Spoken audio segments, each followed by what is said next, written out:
Nous te bénissons, nous te rendons la gloire, la louange et l'élévation.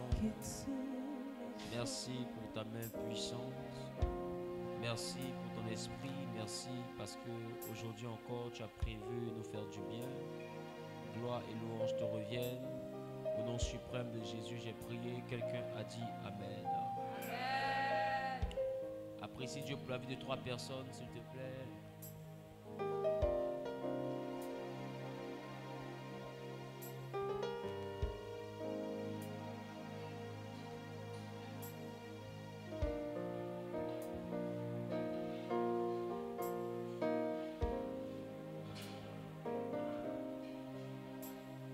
Regarde ton voisin, dis voisin, tu es béni. Dis encore voisin, tu es béni. Je veux apprécier Dieu pour cette opportunité. Assieds-toi dans la présence de Dieu, s'il te plaît. Je veux apprécier Dieu pour cette opportunité. Je veux bénir le nom du Seigneur pour ce privilège de me tenir encore et de parler de sa part. Amen. Je crois que le thème que nous verrons aujourd'hui nous enverra à comprendre certaines choses. Depuis le mois de janvier, nous sommes sur un grand thème annuel, à savoir connaître et comprendre les principes. Connaître et comprendre les principes divins. Quelqu'un dit les principes divins. Et nous avons débuté le programme Dunamis 2023, qui est un programme d'instruction, qui est un programme d'enseignement, qui est un programme de formation sur le monde surnaturel d'abord et ensuite sur la vie spirituelle. Amen. Et depuis que nous avons commencé à traiter des choses spirituelles, nous sommes aujourd'hui arrivés à un pan qui est très déterminant. Amen. Et vous allez comprendre avec moi que nous avons déjà parlé en ce qui concerne le monde spirituel. Nous avons parlé de la spiritualité qui est bâtie majoritairement parlant sur des esprits de mort, sur des défunts dans nos coutumes, dans nos traditions. Amen. Nous voyons de plus en plus des invocations d'ancêtres. Qui a remarqué ça? Parce qu'en réalité, le monde spirituel obscur fonctionne avec les défunts. Voilà. Et les esprits des défunts sont aussi des esprits qui peuvent être utilisés dans le monde occulte pour faire des choses. Amen. L'homme en lui-même ne meurt jamais parce que l'homme est une entité divine. Amen. L'homme est un morceau de Dieu. Donc dire que l'homme meurt, c'est dire que Dieu meurt. Genèse chapitre 1, le verset 26 a dit « Faisons l'homme à notre image ». Verset 27, il dit « Dieu créa l'homme à son image, il le créa homme et femme ». Amen. Donc, si Dieu crée l'homme à son image, l'hébreu parle de quoi? L'hébreu utilisé, c'est bara. Ça veut dire de manière immatérielle. Dieu a créé un être immatériel. Donc, l'homme qui a l'image de Dieu, ce n'est pas le corps. L'homme qui a l'image de Dieu, c'est l'être immatériel. C'est-à-dire qu'on ne peut pas toucher, qui n'est pas tangible. Autrement dit, c'est l'esprit qu'il y a dans le corps. Parce que le corps a été formé, a été créé en Genèse chapitre 2. Mais l'homme a été créé en Genèse chapitre 1. Amen. Quelqu'un est avec moi? Quelqu'un est avec moi? Et dis avec moi, bara. Donc l'homme qui a été créé est un homme immatériel. Donc si nous allons chercher une définition, nous allons comprendre par définition que l'homme est donc un esprit qui possède une âme et qui vit dans un corps. Qui comprend ce que je dis? L'homme est donc un esprit qui vit, qui possède une âme et qui vit dans un corps. Le corps est un lieu d'habitation. C'est pourquoi on peut voir des personnes qui sont habitées par d'autres esprits. Qui comprend de quoi je parle? Et même le Seigneur Jésus même définit le corps comme étant une maison, le temple du Saint-Esprit. Qui me comprend? Donc le corps est une maison. Est-ce que ça veut dire que quand le Saint-Esprit habite ton corps, est-ce que ça veut dire que c'est lui celui qui est dans ton corps, toi-même tu n'es plus là? Tu es là, non? Mais tu vis avec lui. Donc c'est pour dire que le corps, en réalité, c'est une habitation. Si tu veux imager cela, il faut aller comprendre comme si on te disait, le corps c'est un véhicule. Qui a un véhicule ici? Qui est monté dans un véhicule pour venir? Qui s'est envolé? Amen. Voilà, donc vous allez comprendre que les véhicules majoritairement, de manière basique, ont ces 4 places normalement. C'est le chauffeur, le passager avant, plus les 2 passagers arrière. Mais en Afrique, c'est 5 places. Amen. Le chauffeur, le passager avant, plus les 3 personnes en arrière. Amen. Maintenant, est-ce que le propriétaire du véhicule, qui est peut-être le chauffeur, est-ce qu'il est le seul à pouvoir monter dans la voiture? Il n'est pas le seul. Mais est-ce que tous les passagers conduisent la voiture? Il y a un seul passager qui conduit la voiture, c'est lui qu'on appelle le chauffeur. Amen.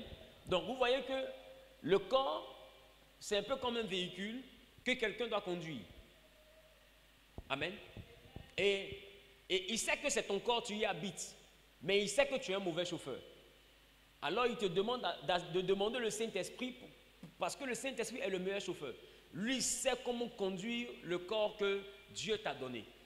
Maintenant, pour revenir à notre thème de ce soir, le thème c'est la mystique de la sexualité. Vous savez, le chrétien a un problème de vocabulaire. Amen. Amen. Quand le chrétien entend certains thèmes, automatiquement, il est sidéré. D'autres ne voulaient pas toucher les affiches. Amen. Quoi? Mystique. Amen. Tout ce qui est mystique, dans un premier temps, vous devez comprendre que tout ce qui est mystique relève du mystère. Le mystique, c'est quelque chose qui relève du mystère. Le mystère, c'est une chose inaccessible à l'intelligence. C'est une chose inaccessible à l'intelligence. Quand une chose n'est plus compréhensible, quand une chose n'est plus logique, quand une chose n'est plus rationnelle, elle devient mystérieuse. Amen. Donc, il faut comprendre que le mystère, c'est tout événement auquel l'intelligence n'arrive pas à donner une définition rationnelle. Exemple, Jésus qui naît d'une femme vierge. C'est mystérieux. Qui comprend un peu? Parce que la science définit l'accouchement comme étant l'acte, sinon comme étant l'acte qui est posé 9 mois après avoir reçu une semence masculine. Amen. Et quand la femme reçoit cette semence-là, 9 mois après, elle met au monde. Mais Marie n'a jamais reçu d'homme, elle n'a jamais reçu de semence, mais elle a donné naissance à un enfant. Normalement, c'est mystérieux. Vrai ou faux? Vrai ou faux? Et je peux t'assurer que si tu étais dans le cas de Joseph, tu n'allais pas aimer. Amen. Parce que imagine-toi un peu, tu as ta fiancée, tu viens, elle est enceinte, et puis elle te dit, un ange m'est apparu. Foutaise qui est dedans là. Qui comprend un peu de quoi je parle? Un ange m'a apparu, il m'a dit, je vais tomber enceinte, c'est pourquoi mon ventre pousse. Bon, laissons ça, sinon les gens vont s'énerver, ils vont commencer à mal regarder leurs femmes, ils vont commencer à se fâcher ici. Amen. Donc, la mystique de la sexualité. Vous savez, nous sommes chrétiens, quelque chose nous détruit, mais comme c'est un peu gauche, comme c'est un peu, laissez-moi emprunter ce mot, comme c'est un peu pervers, quand on entend sexe automatiquement, comme c'est tabou, on a peur d'aborder cela. Or, c'est quelque chose qui tue l'église. Aujourd'hui, s'il y a une chose qui est pratiquée dans l'église, à presque 300%, c'est le penchuali. Amen. Et s'il y a une chose qui est pratiquée dans la vie active, à plus de 700%, c'est encore le penchuali. Aujourd'hui, des gens connaissent garçons, des jeunes filles connaissent garçons à 12 ans, à 11 ans, à 10 ans, à 9 ans. Vrai? Vrai? Aïe, nous sommes dans cette société-là. Donc, si nous sommes dans une société où pratiquer l'acte d'intimité n'est plus tabou, n'est plus un mystère, il faut qu'on soit capable de dire aux gens à quoi ils s'exposent. Qui comprend un peu de quoi je parle? Parce qu'après, on en arrive à se poser des questions. Pourquoi depuis là, ma vie tourne en rond? Pourquoi ceci? Pourquoi cela? Amen. je veux dans un premier temps t'envoyer à réaliser une chose. Je parle le pianiste, s'il vous plaît. Quelqu'un dit la mystique de la sexualité. La mystique de la sexualité. Je veux qu'on apprécie Dieu pour vos frères depuis les réseaux. Est-ce qu'on peut apprécier Dieu pour leur vie, ceux qui sont sur YouTube?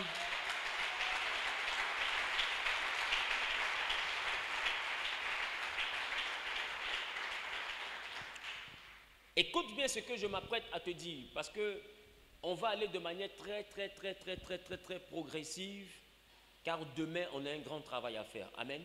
Amen. Mais je veux d'abord que tu écoutes et puis que tu te disposes. Amen. Dis à ton voisin, ne me dérange pas. Ne me dérange pas. Je vous ai dit tout à l'heure qu'en Genèse chapitre 1, Dieu a créé l'homme à son image, à partir du verset 26 au verset 27. Alléluia. Donc ça fait notion de quoi? Bara. Quelqu'un dit bara. Ça veut dire que c'est un être immatériel, ça veut dire qu'il n'a pas de corps. Amen. Amen. C'est un être qui n'a pas de corps. Amen. Donc, en Genèse chapitre 2, le verset 7, Dieu a yatsa, il a pris la poussière de la terre et il a donné un corps à l'homme. Il a formé un corps à l'homme. Donc l'homme n'est pas issu de la terre, l'homme est issu de la poussière de la terre. Amen. La terre parle de Adama et la poussière de la terre parle de Afar. Afar qui signifie décombre.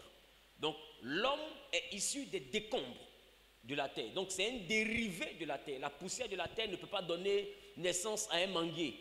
Qui me comprend? Si tu prends un noyau de mangue, tu mets dans la poussière, est-ce que ça va pousser?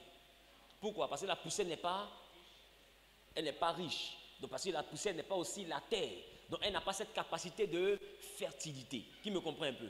Elle n'a pas cette capacité de productivité. Donc le corps de l'homme, il dit, il a pris la poussière de la terre. Et vous voyez que c'est différent de prendre la terre directement. Amen. Amen. C'est un peu comme si on parle en termes de pétrole. Qui sait que le goudron vient du pétrole? Mais est-ce que le goudron c'est la première matière qu'on trouve? Le goudron vient après quoi? Après plusieurs exploitations, plusieurs transformations, dans la version résidu là-bas, c'est là qu'on trouve le goudron. Qui me comprend un peu? Dans la version décombre, qui comprend un peu? Dans la version décombre du pétrole, on va maintenant trouver le bitume. Qui me comprend un peu de quoi je parle? Mais ça reste quelque chose de précieux. Donc quand on parle du bitume qui est issu du pétrole, le bitume n'est pas le pétrole, parce que le pétrole, lui-même, il est plus riche que le bitume. Qui me comprend un peu? Mais le bitume, c'est une version dégradée du pétrole. La chose que je veux qu'on puisse comprendre maintenant, c'est qu'en Genèse chapitre 1, le verset 27 à 26, qu'est-ce que ça nous dit? Qu'est-ce que ça nous dit, s'il vous plaît? Genèse chapitre 1, verset 26. Je lis la parole de Dieu. Oui.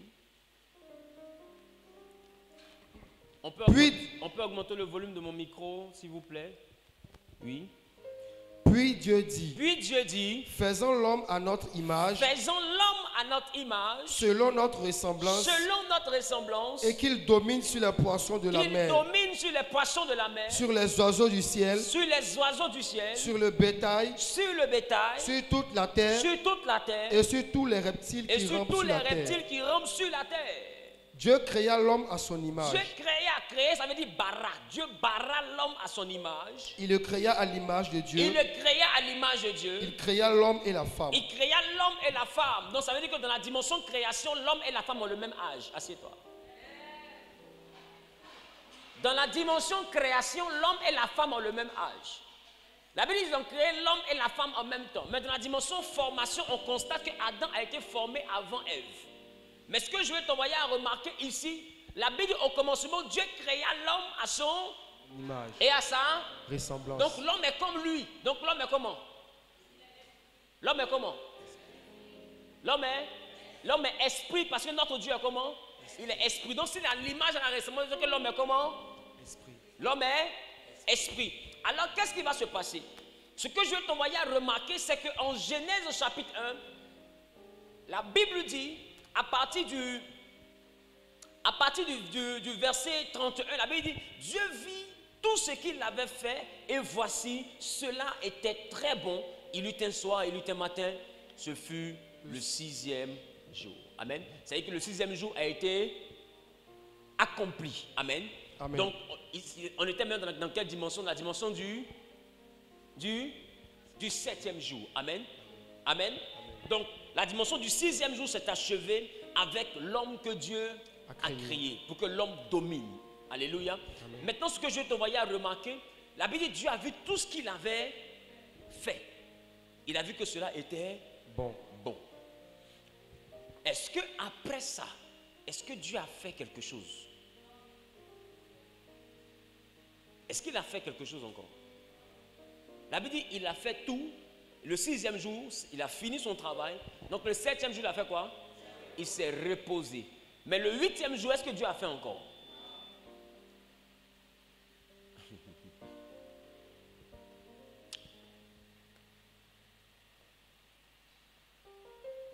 Si Dieu n'a plus fait après le 6e jour, ma question, toi tu as été fait à quel moment?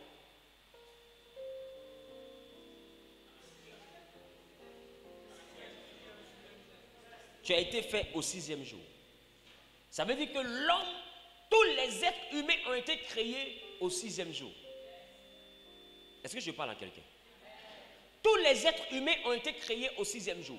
Et c'est parce que tous ont été créés au 6e jour que Dieu va dire à Jérémie, avant que je ne t'eusse formé dans le ventre de ta mère, je te connaissais.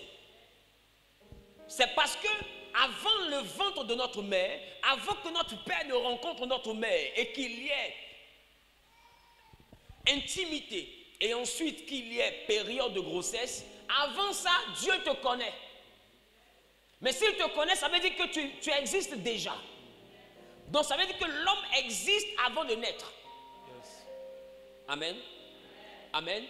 L'homme existe avant de naître. Et c'est pourquoi le livre de Romains me plaît. Il dit, car ceux que Dieu a connus d'avance, il les a prédestinés, c'est ça, à être semblables à l'image de son Fils.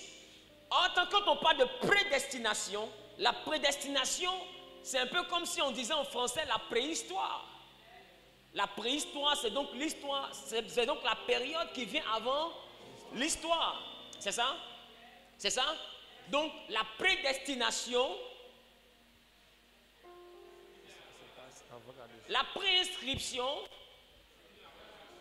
c'est qui vient avant l'inscription. Donc, la prédestinée, parce qu'il y a quel préfixe? Pré, ce qui veut dire avant. Donc, s'il y a la prédestinée, ça veut dire que c'est une étape avant la destinée. Pourquoi? Parce que la destinée en elle-même, elle débute quand tu sors du sein maternel. C'est pourquoi il dit, avant que tu ne sortes du sein de ta mère, je t'avais consacré prophète. Donc, tu vois que le prophétique descend dans sa vie avant de sortir du sein maternel. Et c'est là que ce qui est écrit commence. Le compte à rebours se déclenche. Est-ce que quelqu'un me comprend un peu? Mais avant que ce ne soit déclenché, dans le ciel, c'est écrit dans un livre. C'est pourquoi David pouvait dire, quand je n'étais qu'une masse informe et vide, amen. Amen. Je veux qu'on puisse lire.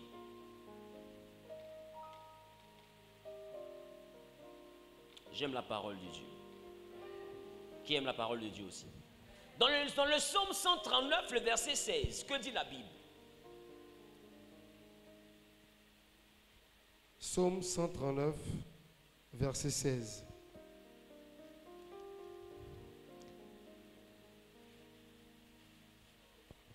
On peut aller rapidement? Oui. Je vais faire la lecture. Okay. Psaume 139, le verset 16. Il dit, quand je n'étais qu'une masse informe et vide, tes yeux me voyaient. Mais c'est quoi une masse informe? C'est quand j'étais sans forme, informe et vide. C'est que quand je n'étais qu'un esprit. Donc vous comprenez maintenant que la terre aussi a été spirituelle avant d'être physique. La Bible dit au commencement la terre était informe et vide. Ça veut dire que la terre n'était pas matérielle. Donc il y a eu une terre spirituelle avant d'avoir une terre physique. Est-ce que quelqu'un me comprend un peu? Yes. Quelqu'un me comprend? Et d'ailleurs il y a eu même un jour spirituel avant d'avoir un jour physique. Parce que le jour physique vient de la création du soleil. Or, le soleil a été créé le 4e jour. Bon, si le soleil est créé le 4e jour, c'était quoi qui éclairait et puis on a compté 3 jours?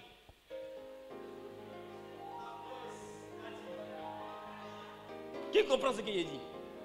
Parce que que le jour a vu le soleil venir au monde. Le jour est plus âgé que le soleil. La Bible, il eut un soir, il eut un matin, ce fut le premier jour. Il eut un soir, il eut un matin, ce fut le deuxième jour. Troisième jour, quatrième jour, Dieu décide de faire les astres. Donc c'est que les jours ont existé avant que les astres n'existent. Et le plus grand luminaire s'appelle soleil. Donc les jours ont existé avant que le soleil n'existe. Donc c'est pas à cause du soleil qu'on compte les jours. Mais c'est à cause des jours qu'on a trouvé le soleil.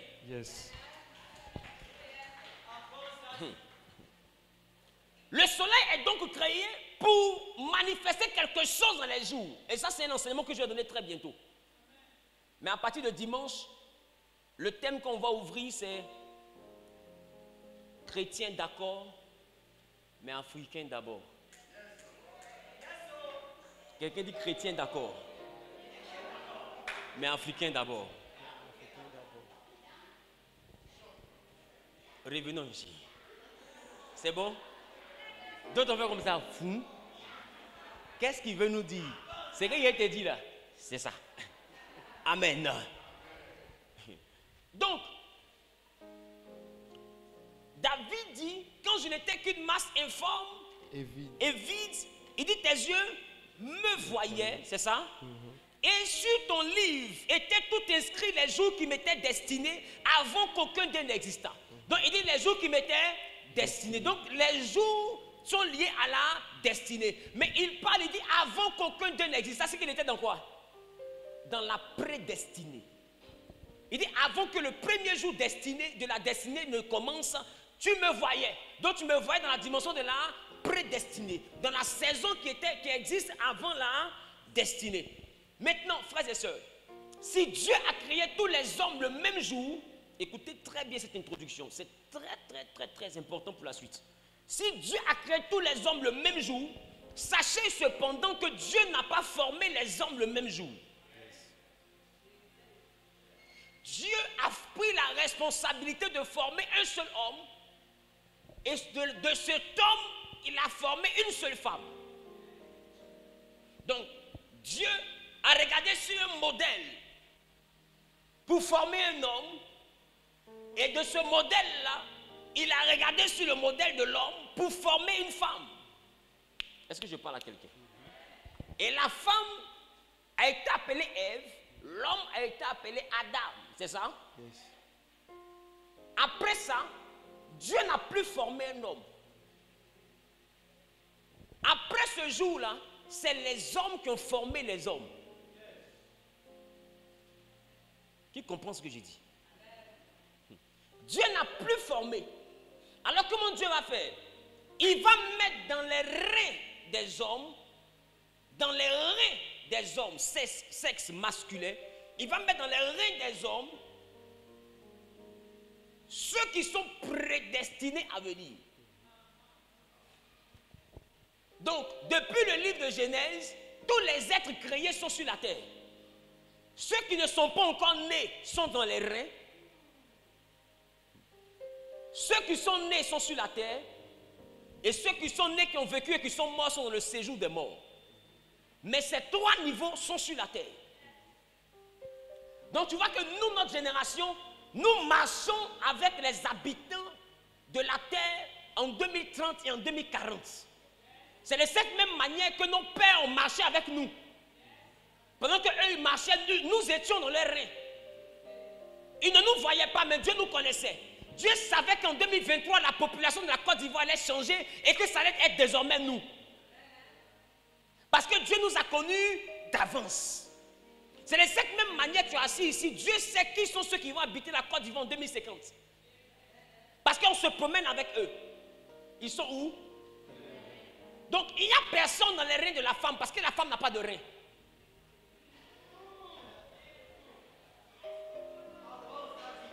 Est-ce que je parle? Yes. Il n'y a personne dans les reins de la femme parce que la femme n'a pas de reins. Et c'est parce que la femme n'a pas de reins que la femme est femme pour produire que des femmes.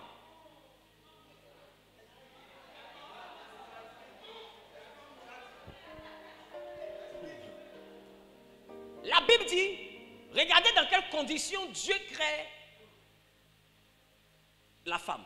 Dieu envoie d'abord les animaux pour que chaque animal puisse porter le nom que lui donnerait l'homme. Et quand l'homme finit de tout nommer, Dieu lui fait un autre être. Et il envoie vers l'homme pour que l'homme nomme ce tête-là comme les autres. Et l'homme regarde ce tête et l'homme dit, voici maintenant, c'est pas toi, hein, voici maintenant celle qui est chair de ma chair et os de mes os. Il dit, on l'appellera femme parce qu'elle est sortie de l'homme, c'est ça? Donc ça veut dire que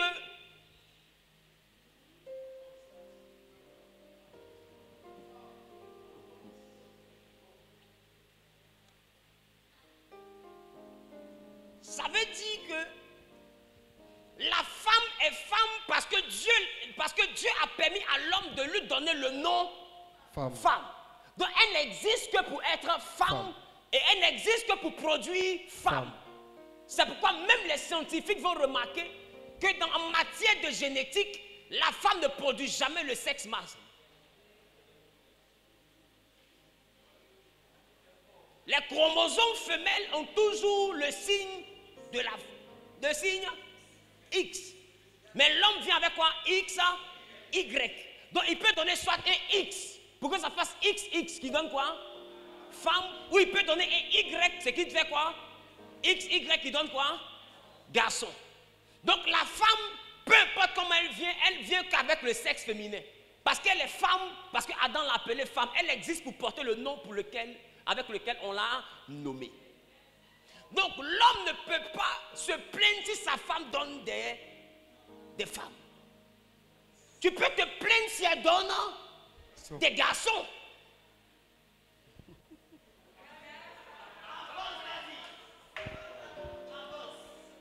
Bref. Est-ce qu'on peut commencer à partir? Yes. Donc vous voyez que la femme n'a pas de rein. Et puisqu'elle n'a pas de rein, alors la femme ne donne pas de progéniture. La Bible dit que Dieu sonde les cœurs. Et Dieu sonde les reins. Est-ce que vous savez ce que Dieu va chercher dans le cœur? Dieu va chercher tes pensées, il va chercher tes projets. Viens, on va lire. Romains chapitre 8, verset 27. Que dit la Bible? Romains chapitre 8, le verset 27. Oui.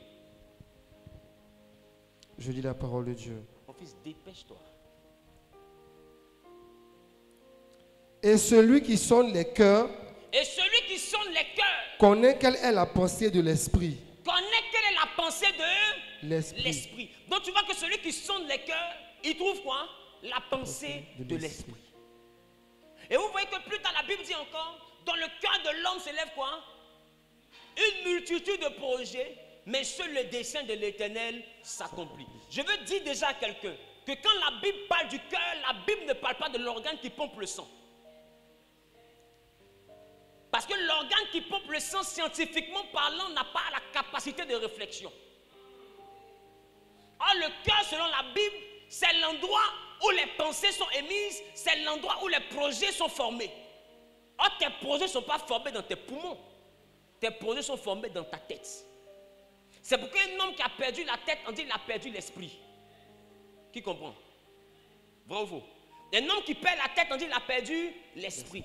Or, bizarrement, on dit quoi? Celui qui sonde les cœurs, c'est celui-là qui peut connaître les pensées de l'esprit. Donc, c'est-à-dire que l'esprit se manifeste, mais par ton système de pensée. Yes. Un jour, on verra que l'esprit parle, même par la pensée. C'est pourquoi à chaque fois que tu penses, tu attires quelque chose à toi. Est-ce que je parle à quelqu'un? Mais regarde, si nous sommes dans une logique où le cœur produit les projets, c'est ça? Donc quand Dieu sonde les cœurs, il sonde les cœurs pour voir quoi? Tes projets. Pour voir les projets, pour voir tes pensées, c'est ça? Maintenant la Bible dit, il sonde les cœurs et les reins. Quand il sonde les reins, c'est pour voir quoi? Si les reins de la Bible que Dieu sonde sont aussi les reins de la science, il y a quoi à voir dedans? Qui comprend ce que j'ai dit? Parce que les reins de la science ne sont pas des organes de reproduction, Mais le rein, selon la science, est un organe indispensable à filtrer tout ce qui rentre dans le sang. Donc c'est un filtre qui permet aux déchets de ne pas rentrer dans le sang. Donc quand le rein est endommagé, tout va dans le sang et ça peut créer de la mort. Qui me comprend un peu? Donc quand Dieu sonde les cœurs et les reins, si les reins représentent ce que nous voyons en science, Dieu sonde les cœurs et les reins. Les reins, ils cherchent quoi là-bas? Les reins selon la Bible sont différents aussi de la tête selon la science. Yes. Le cœur selon la science, c'est ici. Mais le cœur selon la Bible, c'est ici. Les reins selon la science, c'est ici. Mais les reins selon la Bible, ce n'est pas ici. Les reins selon la Bible, c'est ici. Qui comprend? Qui comprend? Qui comprend? Sinon, la femme aussi a les reins d'ici. Qui comprend de quoi je parle? Mais si je te dis que la femme n'a pas de reins, c'est que je ne suis pas en train de te parler de reins que toi tu connais. Yes. Qui comprend ce que je dis? Yes. Viens, on va voir Hébreu. Hébreu chapitre 7, le verset 10. Hébreu chapitre 7, verset 10.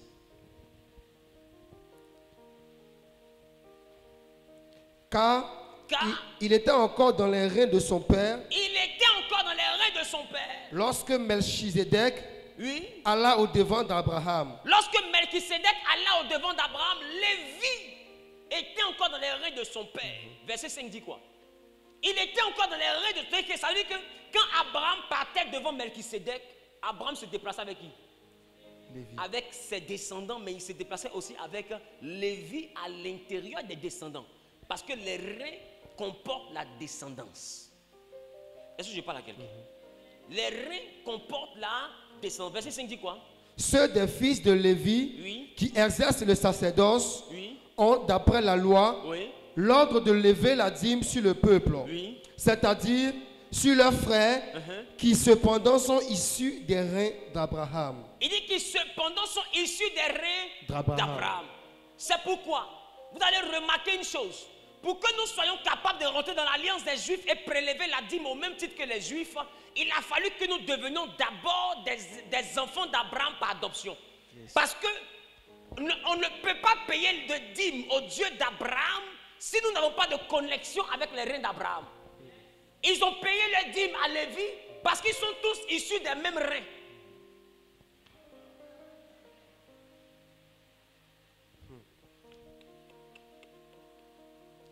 Ça veut dire que celui qui n'est pas connecté au rein d'Abraham, il doit ses impôts spirituels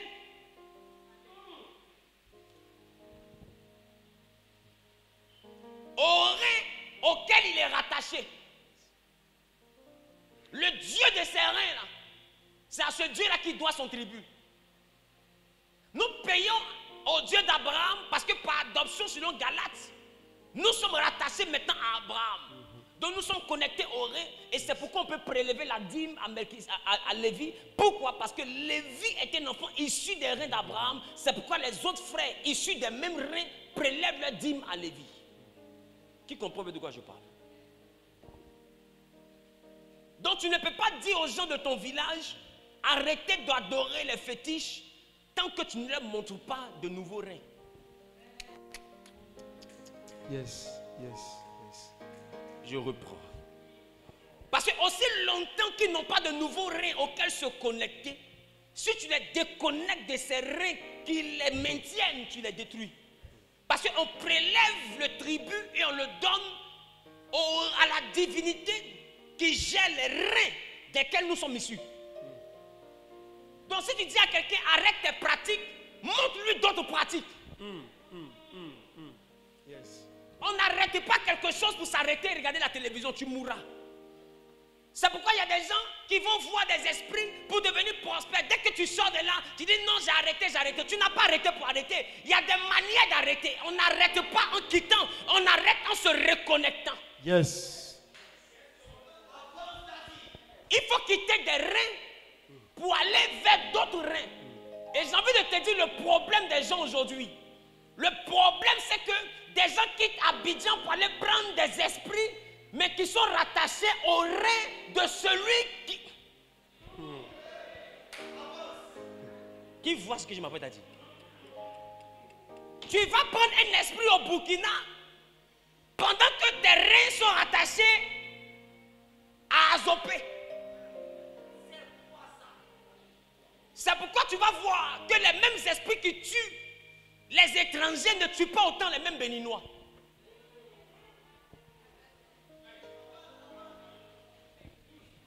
C'est beaucoup plus ceux qui viennent de d'autres nations qui meurent. Mais les enfants du village, eux, ils vieillissent. Et ils vivent. Oh, ils dorment avec. C'est une affaire de reins. Tu payes un tribut à une entité pendant que tu n'es pas sorti des reins des descendants, des ascendants de cette entité. Cet esprit-là connaît le Père. Il connaît le Père de son Père. Il connaît le Père du Père de son Père. C'est une affaire de reins connectés à lui de génération en génération. Toi, tu quittes là-bas avec tes reins. Tu viens rentrer dans quelque chose de rénal. Pendant que tu n'as aucune ramification avec eux. Qui comprend ce que j'essaie de dire? Si tu n'es pas spirituel, tu ne peux pas comprendre ce que j'ai dit. C'est une affaire de reins. Alors le jour où les entités vont se mettre à chercher un poulet, ils vont commencer à chercher autour de ceux qui sont connectés mais qui ne se souviennent pas des reins.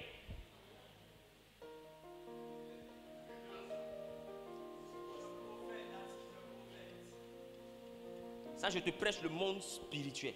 Yes.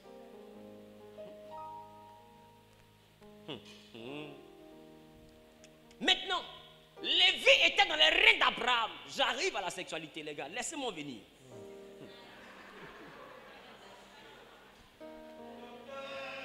Dis à ton voisin, laisse-le venir.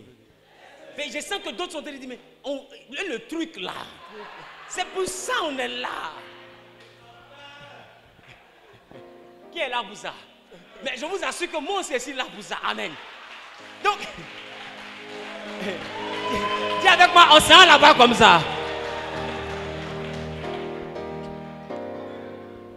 Ça veut dire, à chaque fois que quelqu'un, un homme se lève pour aller devant une divinité, pour se connecter à cette divinité, il se déplace avec des habitants dans ses reins. Je vais aller jusqu'à vous expliquer le piège mystique du préservatif. Et les raisons pour lesquelles ils ont lancé le VIH sur la terre.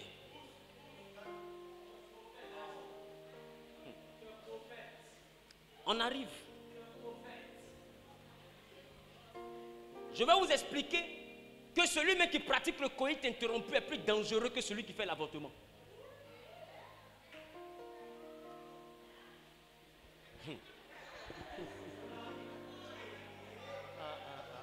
Est-ce que vous savez que dans votre Bible, Dieu a tué quelqu'un qui versait sa semence par terre? Il peut tuer. Et puis il verse. Il peut tuer. Et puis il verse. Pourquoi? Parce qu'il ne veut pas enfant. Dieu l'a frappé, il est mort.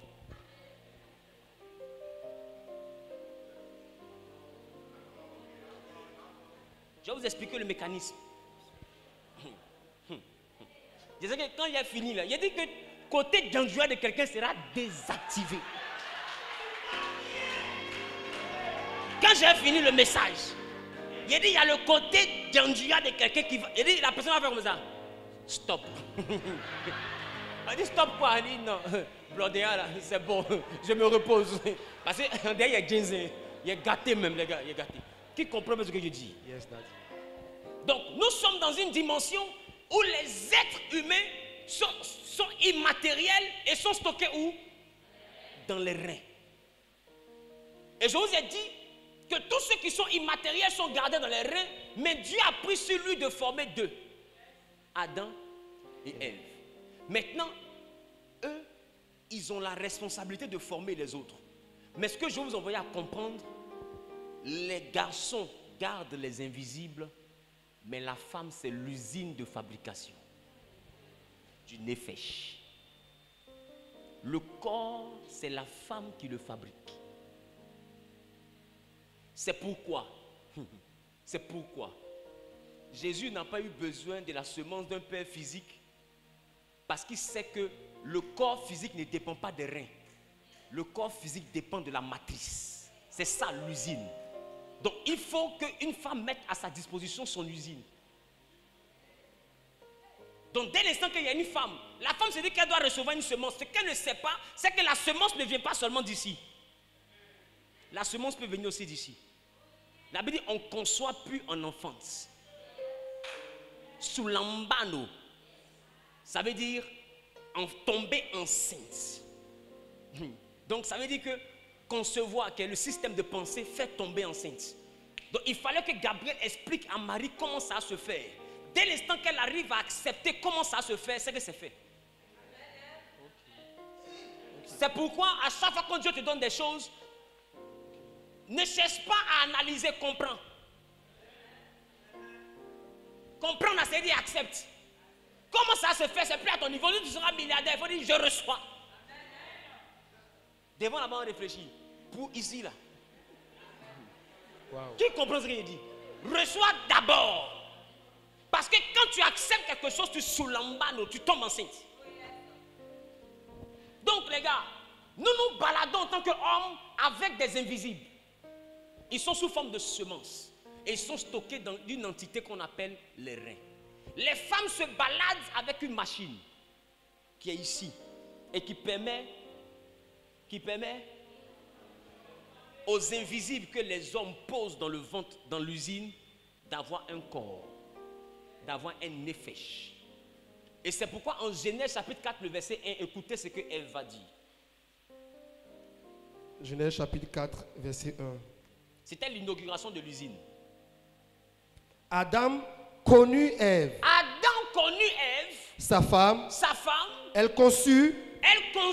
Et enfanta Caïn. Et elle dit. Et Ève dit. J'ai formé un homme. Avec l'aide de l'Éternel. Elle n'a pas dit Adam et moi nous avons formé. D'accord. Elle dit j'ai formé un homme avec l'aide de l'Éternel. Mystiquement, c'est le mot là qui fatigue. Mystiquement, le tribut qui permet à l'usine de fonctionner est un tribut de sang. C'est ce que vous appelez le cycle menstruel.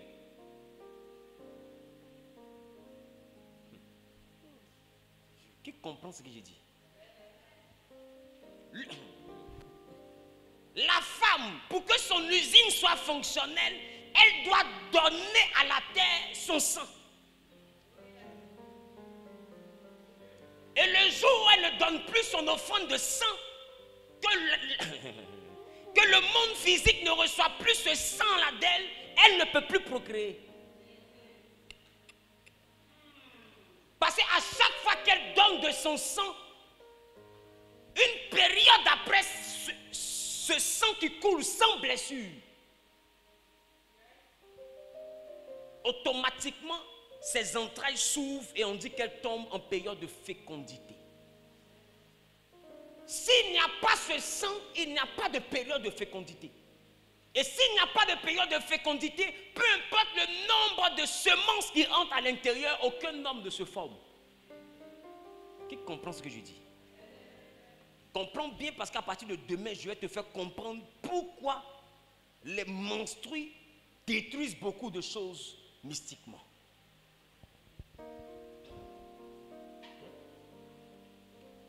Et je vais te faire comprendre que beaucoup parmi vous, vous échouez dans vos vies parce que vous dites que Jésus a tellement tout payé que vos femmes sont dans leur période menstruelle et vous les connaissez dans cette période. On ne touche pas une femme qui est en train de payer son tribut. Si tu veux, touche. Mais ne cherche pas ton blocage chez les sorciers. Ton blocage vient du sang que tu ne respectes pas là. Bref. Ça, c'est à partir de demain, on va comprendre ça. D'autres sont en train de me regarder. On va où? On s'en va là-bas. Donc, Ève dit, j'ai formé, moi, j'ai formé un homme. Elle n'a pas dit dit j'ai créé. Elle dit j'ai formé. Yatsa. L'action de donner un corps. Elle dit j'ai formé un homme avec l'aide de l'Éternel. Moi, j'ai formé un homme. Je n'ai pas créé. Dieu a créé les hommes et les a mis dans les reins des garçons. Mais moi, je viens de réussir mon test. Mes entrailles là fonctionnent. J'ai réussi à donner un corps au premier être humain. Elle l'a appelé Caïn. Est-ce que je parle à quelqu'un? Est-ce que je parle à quelqu'un? Donc, si nous voulons maintenant essayer de comprendre Adam connu Ève, un homme qui connaît une femme, ce n'est donc pas d'abord une partie de plaisir, mais connaître une femme, c'est la capacité à introduire dans son sein un invisible à qui nous donnons la chance d'avoir un nefesh.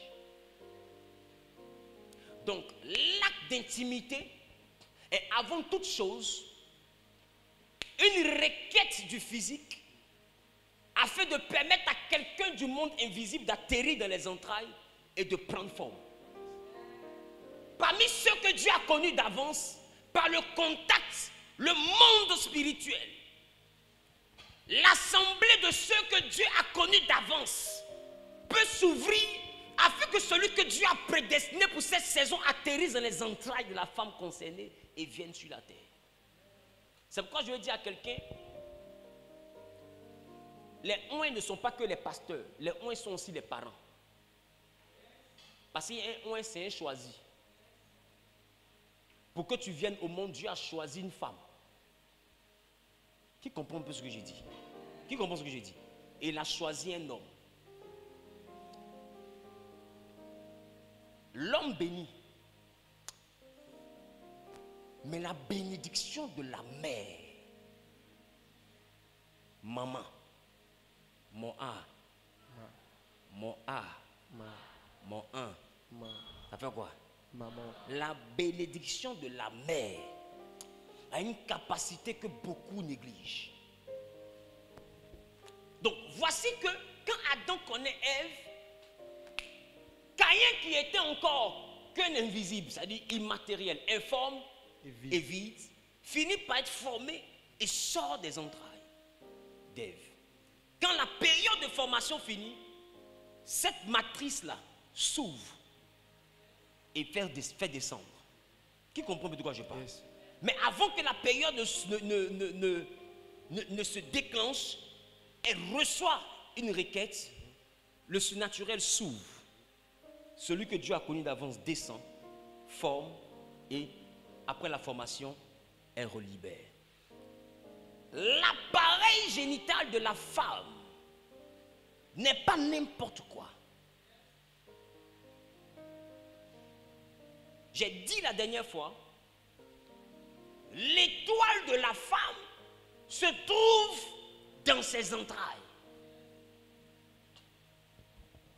Frère, Dieu n'a jamais demandé à ce que l'homme, à ce que la femme plutôt, puisse connaître un homme avant le mariage. C'est pourquoi vous avez remarqué que le peuple juif, quand une femme connaissait un homme avant le mariage, on l'appelait prostituée. La prostituée, bibliquement parlant, n'est pas seulement celle qui lance le foulard.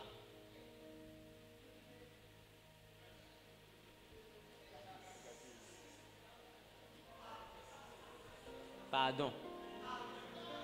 C'est pas de toi, je parle de celles qui ne sont pas venues. Amen.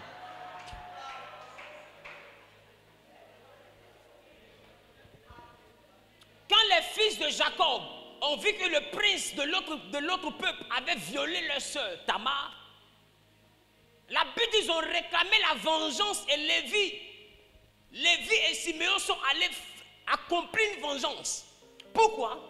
Parce qu'ils ont résolu le faire, parce que simplement ils se sont dit que Tamar a été réduite à une prostituée. Est-ce que quelqu'un me comprend? Elle était réduite à une prostituée. Quand on parle de Jephthé, était le fils d'une prostituée, ça ne veut pas dire seulement que sa mère lançait le foulard. Ça veut dire que sa mère n'était pas mariée et avait contact avec un homme marié. Ou bien un homme. Mais cet homme-là était marié. Dans le cas de Jephthé. Et quand elle tombe enceinte, c'est un enfant hors mariage. Avec une femme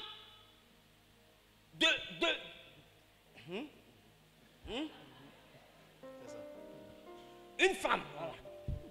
Et cette femme-là, puisqu'elle n'est pas mariée, la Bible l'appelle prostituée. Voilà pourquoi les fils de Jephthé, les fils du père de Jephthé, vont chercher Jephthé et dire à Jephthé, tu ne peux pas hériter avec nous, père, tu es l'enfant d'une prostituée. C'est-à-dire que ta mère n'était pas mariée quand elle t'a conçu. Qui comprend ce que j'ai entendu dire? Et ils ont chassé l'enfant. Qui comprend?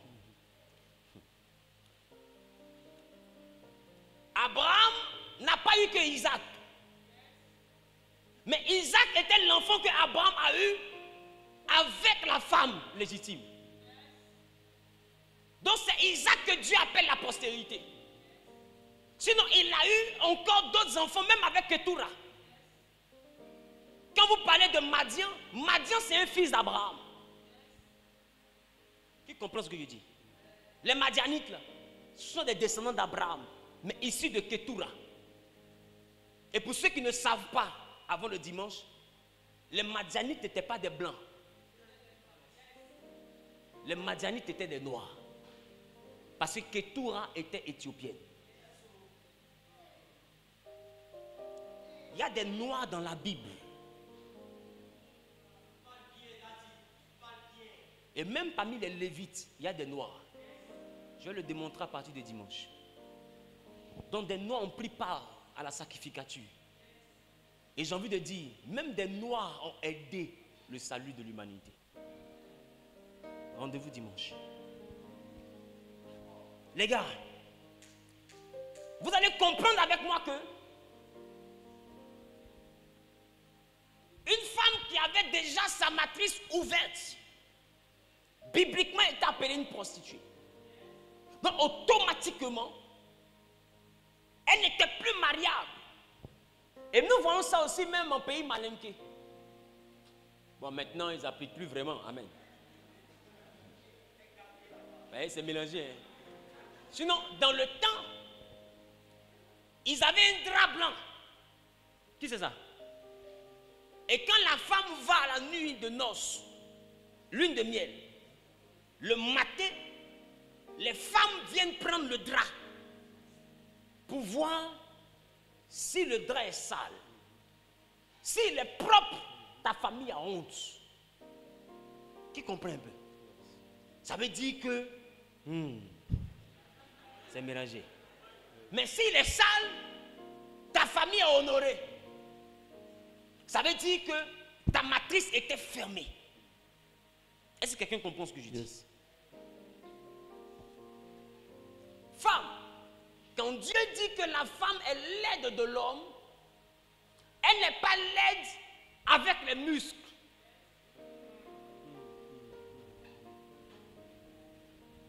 Elle n'est pas laide avec les muscles.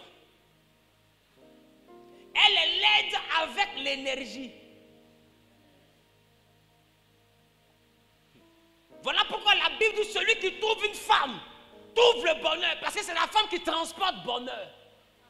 C'est pourquoi il y a des gens, avant de prendre une femme, ils consultent pour voir si elle transporte bonheur. Parce qu'une vraie femme n'est pas celle qui a le truc mou. Va où? Une vraie femme, c'est celle qui transporte le bonheur. Donc, la femme est donc une source de ressources.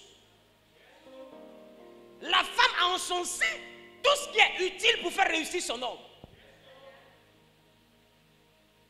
C'est pourquoi une femme qui a encore l'étoile intacte, elle peut ne rien avoir, tu n'as rien, mais elle rentre dans ta vie monte.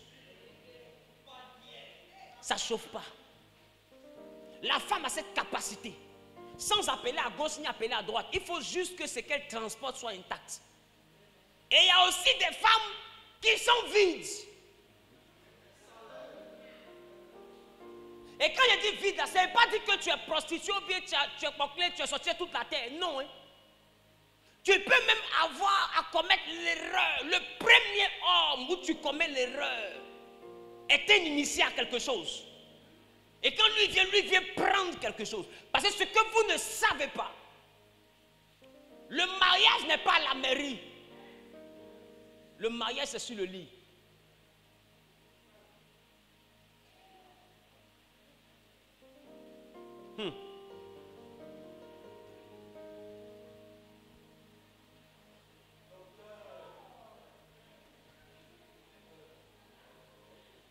La Bible dit, l'homme quittera son père et sa mère.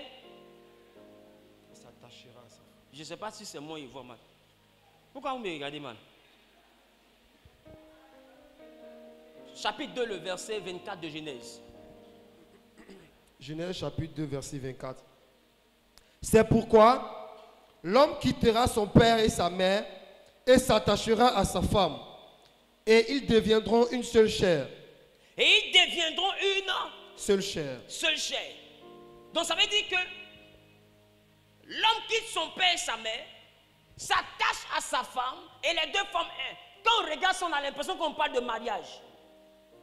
Ça dit tel que je te donne cette alliance. Et puis là, il regarde. Signe de mon amour, ma fidélité et mon respect. Oh, dans la salle, là, il y a sa maîtresse. Les gens sont mauvais. Amen. Amen. Le mariage n'est pas la cérémonie. D'ailleurs, mais le mariage n'est même pas à l'église. L'église ne marie pas, l'église bénit le mariage. Yes. Les parents ne marient pas, les parents permettent le mariage. Yes. Et ils réclament leurs droits. Qu'on appelle dot dans d'autres coutumes, mais qui n'est pas valable dans d'autres coutumes. Qui comprend ce que je dis? Qui comprend? C'est pourquoi tu vas mettre pagne, tu vas mettre liqueur que tu veux, ça va faire brasserie, ça c'est ton problème. Tu vas mettre pagne, ça, si tu veux que ça devienne une société de wax, c'est ton problème. Mais avant que la fille là ne te suive, ils vont l'appeler. Le monsieur là, il dit il te veut, voici ce qu'il a envoyé. Est-ce que tu veux le suivre? C'est vrai ou c'est faux?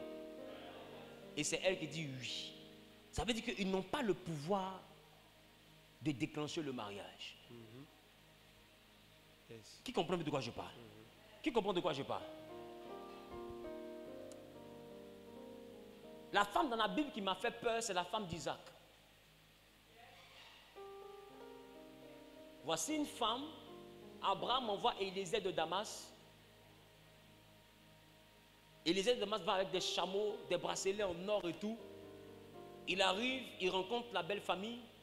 Élisée de Damas explique, il dit, ah mon Seigneur cherche une femme pour son fils. Donc il a envoyé des présents. Élisée de Damas a pris les bracelets en or. Qui comprend? Il a mis ça sur Rebecca. Il a donné les présents. Le papa de Rebecca demande à Rebecca, Rebecca, tu es parti avec le monsieur là. Qui a vu qu'ils ont posé la question? Elle dit, s'il a donné ce qu'il faut, je m'en vais. Vous savez pourquoi Rebecca me fait peur? Parce qu'on n'avait pas encore WhatsApp. On n'avait pas Facebook. On n'avait pas Instagram. On n'avait pas smartphone. Parce qu'au moins si on a tout ça, on peut dire voilà sa photo. Tu ne sais même pas si c'est Boubou du temps, Marie. Tu sais, qui comprend ce qu'il dit? Tu ne sais même pas qui a envoyé or là. Rebecca a vu or. Elle dit moi, je m'en vais. Son papa sait pourquoi il a posé la question. Bébé, tu veux partir? Parce qu'il envoie or, c'est trop facile. Et si je t'envoie et puis on t'attend pour couper ta tête. Elle dit moi. Oh, j'ai vu ici là. S'il a pu donner cette quantité d'or à son serviteur pour voyager, sachant qu'on peut le braquer.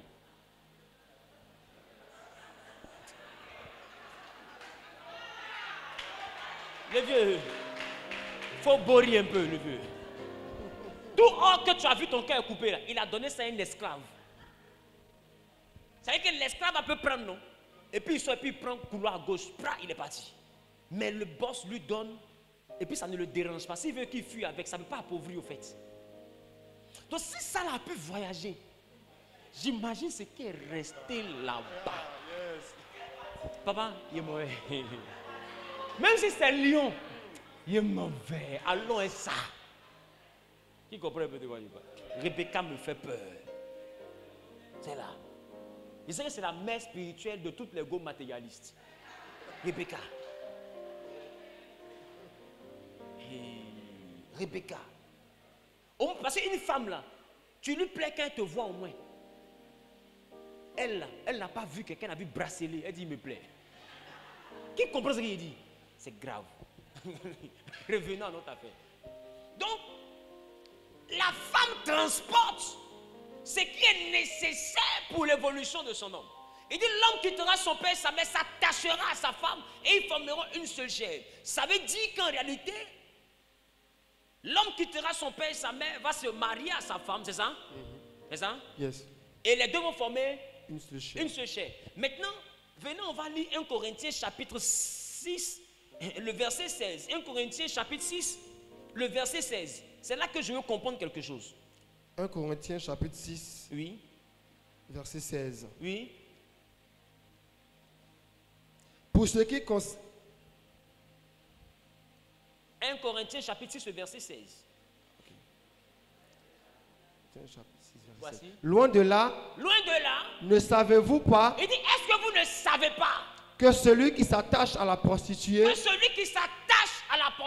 est un seul corps avec elle? Est-il dit? Car est-il dit, oui, les deux deviendront une seule chair. Les deux deviendront une seule chair. Or, Genèse avait dit quoi? L'homme quittera, laissez le verset, l'homme quittera son père et sa mère et s'attachera à sa femme. On dit, est-ce que vous ne savez pas que celui qui s'attache à une prostituée, ça veut dire qu'attaché à la prostituée et puis attaché à sa femme, est-ce qu'une prostituée on l'envoie à la mairie? Ça veut dire que il y a quelque chose que tu fais à ta femme, que tu peux faire à la prostituée, qu'on appelle s'attacher. Qui comprend? Il y a quelque chose que tu fais à ta femme, que tu peux aussi faire avec la prostituée, que la Bible appelle s'attacher. Parce que dans le cadre d'un homme qui va avec sa femme légale, on appelle s'attachera à sa femme. Dans le cadre d'un homme qui va à la prostituée, on dit s'attachera à la prostituée. Donc ça veut dire que s'attacher ici veut dire pinchouin. Donc un homme qui pinchouin avec une prostituée fait un seul corps avec elle, car les deux deviendront une seule chair. Ça veut dire qu'en Genèse, quand Dieu est en train de dire l'homme quittera son père et sa mère, s'attachera à sa femme, et les deux ne formeront plus deux, mais formeront une seule chair, Dieu parlait de l'acte intime. Parce que dans le jardin, il n'y avait aucun mère pour les marier. Yes. Dans le jardin, il n'y avait aucun parent pour prendre une dot. Yes. Mais le mariage a existé. Non, le mariage n'est pas d'abord le maire. Le mariage n'est pas d'abord les parents. Le mariage, c'est l'acte d'intimité entre l'homme et la femme. Maintenant, je vais t'envoyer à remarquer une chose. La Bible dit, l'homme quitte son père et sa mère et s'attachera à sa femme. L'acte sexuel est comparé à s'attacher. Se lier. Se connecter. Et la Bible dit cette connexion qui est possible avec ta femme est aussi possible avec la prostituée.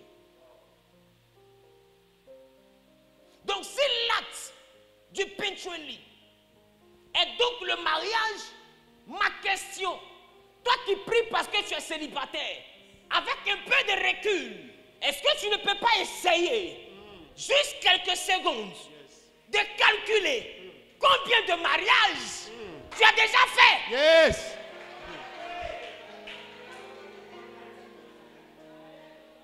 Donc dans le ciel là, quand tu dis à Dieu, Seigneur, je veux me marier, les anges n'arrivent pas à comprendre.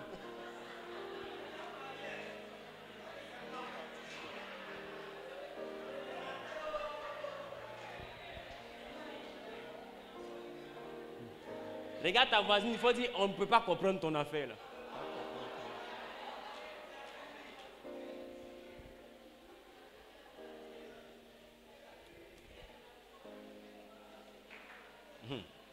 Elle a répondu quoi? Elle a répondu quoi? Donc, vous voyez que la Bible parle de l'homme quittera son père et sa mère et s'attachera à sa femme. Amen. Et même les hommes prennent le temps de vous dire souvent les liens sacrés du mariage. Mais je vais vous envoyer à remarquer une chose. Est-ce que vous savez qu'à l'église, quand on est bloqué de toutes parts et qu'on n'arrive pas à avancer, on se met à prier pour briser quoi? Maintenant, toi tu brises toujours les liens des démons qui te persécutent. Mais tu n'as pas encore remarqué qu'il y a des liens qui viennent des rapports sexuels. Parce que le rapport sexuel, c'est le mariage. Or, le mariage, c'est s'attacher. On s'attache avec des cordes. Ces cordes-là qu'on appelle liens. Ce qui sert à lier. Donc, on ne peut pas s'attacher si quelque chose ne nous lie pas.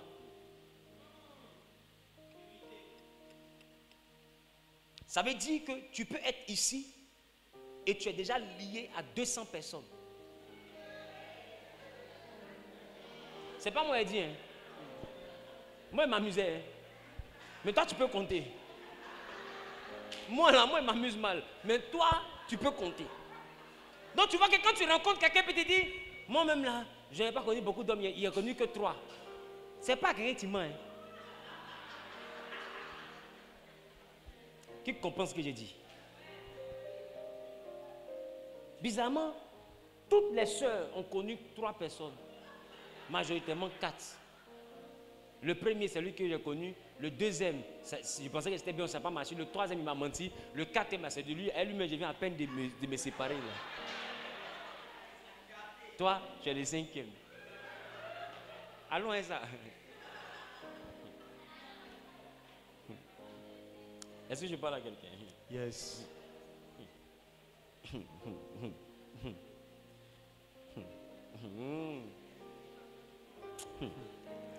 C'est que vous êtes dedans là, ça va finir. Amen. Donc, l'homme quitte son père et sa mère s'attache à sa femme. Ça veut dire que ce que vous voyez en bas là, que tu prends Lazare pour aller visiter Mimi. Quand Lazare va chez Mimi là, celle chez qui tu es rentré, vous êtes attachés. Vous êtes attachés. Vous formez une seule chair. Amen. Amen. Vous formez une seule chair. Vous ne formez plus 2. La Bible dit ils ne formeront plus 2. Mais ils forment une seule chair. La chose que je t'envoie à remarquer, qui connaît les maisons de type chambre-salon? Qui connaît chambre-salon? C'est-à-dire on rentre, il y a le salon, et puis à la chambre. Maintenant, si la maison est vraiment bizarre, quand on rentre dans la chambre, et puis on va au salon. Amen. Et que la maison est vraiment particulière. Amen. Donc, sinon, logiquement, on rentre dans le salon, et puis on finit dans la chambre. Donc, normalement, ce n'est pas chambre-salon. C'est salon-chambre. Bref. Amen. Mais, considérez un peu que toi qui es le garçon, tu es le salon. Et elle est la femme, elle est la chambre. Avant le rapport, il y a un mur qui vous sépare. Donc le salon est salon. Chambre est chambre. C'est 2 pièces différentes. Le rapport sexuel met fin à la chambre-salon et vous donne un studio américain. Qui comprend ce qu'il vient de dire? Je reprends. Le studio américain, c'est un studio où il y a cuisine. On peut faire petit salon et puis la chambre en même temps. Qui comprend de quoi il parle? Donc quand on casse le mur qu'il y a entre la chambre-salon là, devient une grande chambre. Ça veut dire que quand tu es dans la pièce qu'on appelait salon autrefois, tu vois la chambre normalement, tu peux même passer dans la chambre sans obstacle et tu peux quitter la chambre, revenir au salon sans obstacle. Il n'y a plus de barrière. Chambre et puis salon, ça devient la même pièce. C'est ce que la Bible est en train de te dire. La Bible est en train de te dire que quand tu vas avec une personne, vous n'êtes plus 2 pièces, vous devenez une seule pièce. Mais il y a un danger dans cette histoire. Quand tu as ta chaîne en or et que vous êtes dans 2 chambres différentes, chacun peut fermer la porte de sa chambre et puis partir avec sa clé. Mais quand vous formez une seule et même chambre, que le mur qui séparait votre chambre est cassé, il a accès à l'endroit où il y a tes chaînes, tu as aussi accès à l'endroit où il y a ses chaussures. Vous partagez le même espace. Il n'y a plus d'intimité. C'est là que le danger commence. Parce que d'autres vont se dire,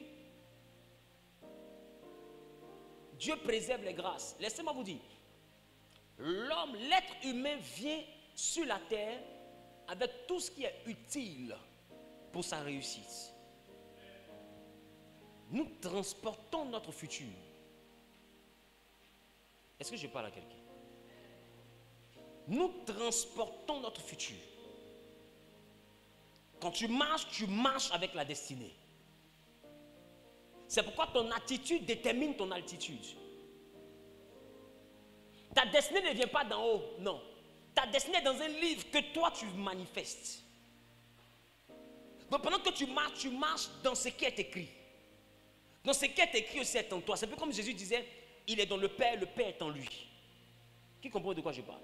Il dit, je suis dans le Père et le Père est en moi.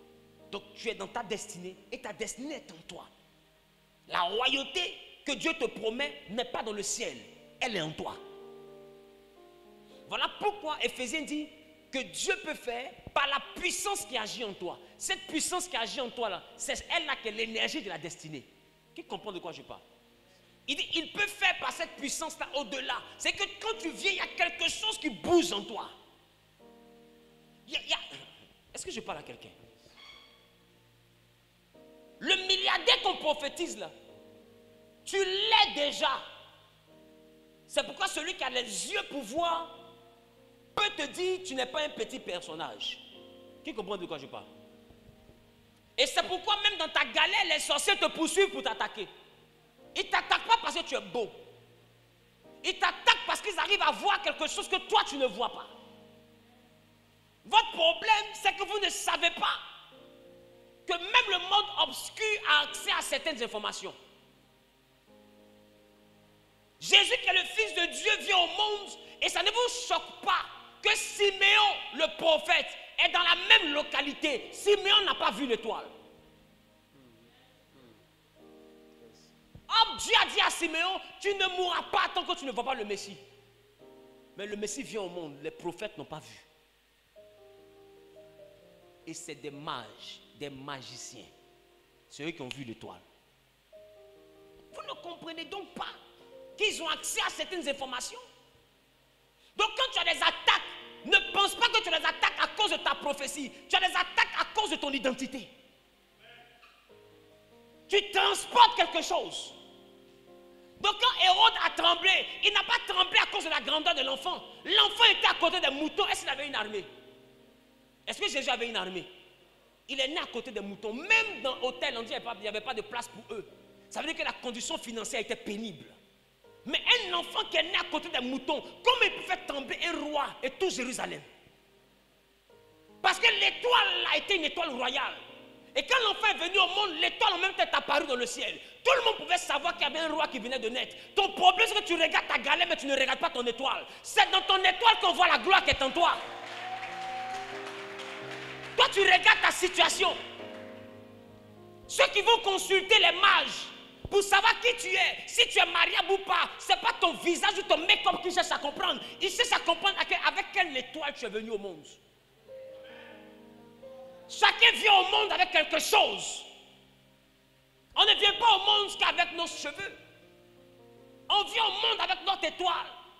Et j'ai envie de te dire, s'il y a une chose que l'ennemi comprend, qui permet à l'ennemi de toucher notre trésor, c'est la sexualité.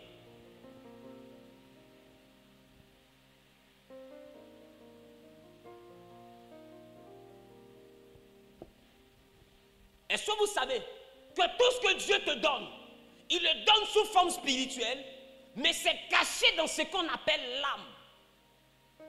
Voilà pourquoi Jean pouvait dire, je souhaite que tu prospères à tous égards, comme prospère quoi? L'état de ton âme. C'est ça? Yes. C'est ça? Donc la prospérité est rattachée à quoi? À l'âme. Sinon à l'état de ton âme. Mais majoritairement, qu'est-ce qui est lié? Qu'est-ce qui est lié spirituellement? Qu'est-ce qui est attaqué? À quelle dimension de toi on lance le sort avant que ton corps ne tombe malade? Qu'est-ce que les gens tuent en sorcellerie? Vous ne voyez pas que tout part de l'âme? Maintenant ma question, quand tu tombes amoureux, lui qui est en face, tu l'appelles comment?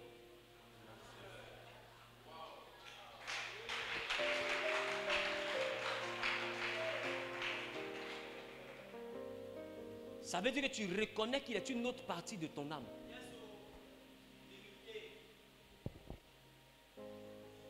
Non, je ne sais pas si je parle à quelqu'un. Est-ce que je parle à quelqu'un? Tu sais pourquoi tu dis âme sœur? Parce que le rapport sexuel unit automatiquement deux âmes. Quand on dit les deux s'attacheront et formeront une seule chair, je veux te faire comprendre que Lévitique 17, 11, chapitre 17, le verset 11 dit la vie de la chair. Donc on dit une seule chair. On dit la vie de la chair est dans l'âme. Donc si vous formez une seule chair, c'est que vous formez une seule âme. Et si vous formez une seule âme, c'est que vous avez une seule et même prospérité. Ça veut dire que ce qui est à lui est à toi. C'est une communauté de biens. Mystiquement, la séparation des biens n'existe pas. Maintenant, ma question, tu fais communauté de biens avec combien de personnes? Il y a des prophéties qu'on t'a dit, tu allais avant en 2020. Tu dis à Dieu, je n'ai pas eu. Dieu te dit, il t'a béni. Tout le monde te dit, mais tu es une femme bénie. Mais tu ne vois pas la bénédiction. On dit, tu es un homme béni. Tu ne vois pas la bénédiction. Pourquoi? Parce que les bénédictions viennent sous forme d'opportunité. Avant que ça ne rentre dans ta vie, ça s'évapore. J'ai envie de te dire, quand on met l'eau dans un tuyau pour aller dans ta douche, et que l'eau passe par le compteur, mais n'arrive pas dans ton robinet, c'est qu'il y a une connexion au milieu. Il y a une connexion au milieu. Or, celui avec qui tu pars devient une même âme. Non, il devient un même tuyau avec le tuyau qui doit t'envoyer l'eau dans la douche. Donc, il peut y avoir déviation d'eau. Donc, du coup, toi, tu ouvres ton robinet. Au lieu d'avoir l'eau pour te rincer, c'est une goutte, tac, et puis on dit l'eau est coupée. L'eau n'est pas coupée. L'eau est déviée. Donc il y a beaucoup parmi vous, vous travaillez, vous ne prospérez pas. Pourquoi? Parce que quelqu'un simplement à partir d'un seul rapport sexuel s'est connecté à l'âme. Ils n'ont pas besoin de beaucoup de pentoli, un seul suffit.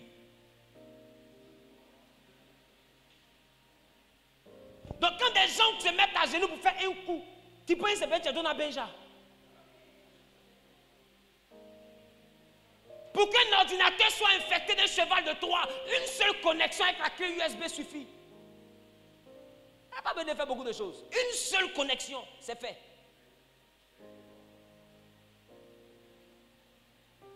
Donc il y a des choses que tu es en train de rechercher dans la vie, que tu as laissées dans une chambre d'hôtel. Il y a des gens qui sont en train de prospérer à partir de ce que toi tu produis. Ce n'est pas nouveau. Dans la Bible, un homme s'appelait Potiphar. Il a prospéré à partir de ce que Joseph produisait. Un autre s'appelait Laban. Il dit à Jacob, j'ai appris par divination, mes fétiches m'ont révélé que c'est à cause de toi que je prospère. Le beau-père de Jacob a dit ça à son beau-fils. Il dit, reste encore un peu, parce que mes fétiches m'ont révélé que c'est à cause de toi que je prospère. Il y a des gens mystiques qui savent que c'est à cause de telle fille je prospère. Il y a des femmes mystiques qui savent que c'est à cause de tel jeune je prospère. Tu penses qu'elle est avec toi pour rien? Elle paye une voiture pour toi, tu es content, il y a quelque chose qu'elle tire.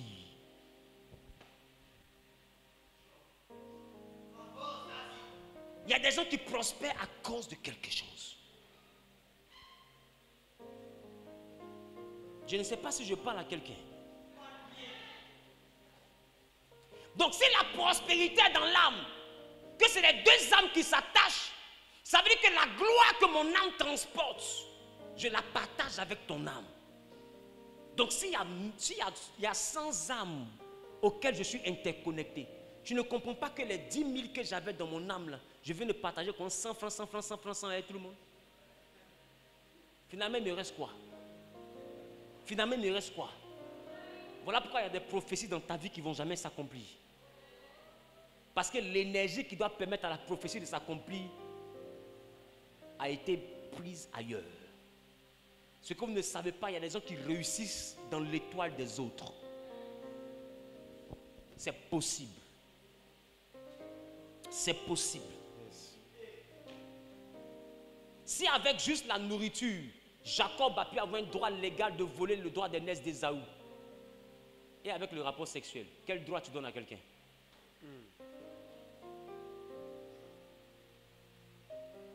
Si avec manger, Jacob a eu le droit de voler la bénédiction d'Ésaü, et avec Pentrueli, quel droit tu donnes à quelqu'un?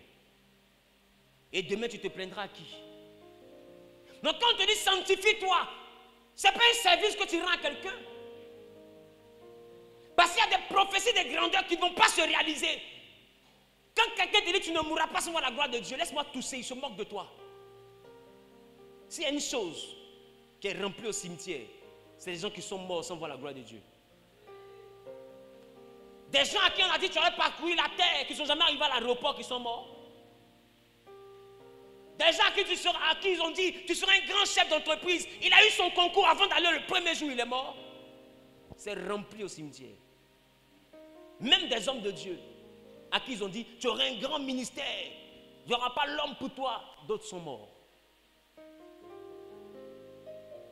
Grand ministère, ils n'ont pas vu devant, ils n'ont pas vu derrière. Ma question,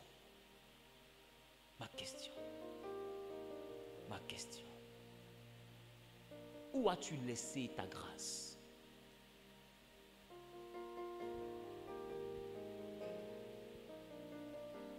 Dans quel mougoupan as-tu laissé ta grâce?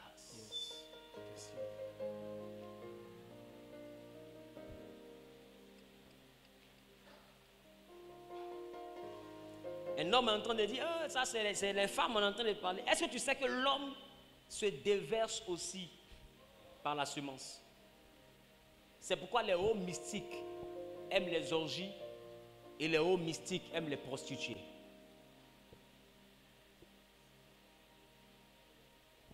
Bref. Allons-y dans le livre de 1 Corinthiens chapitre 7, le verset 4.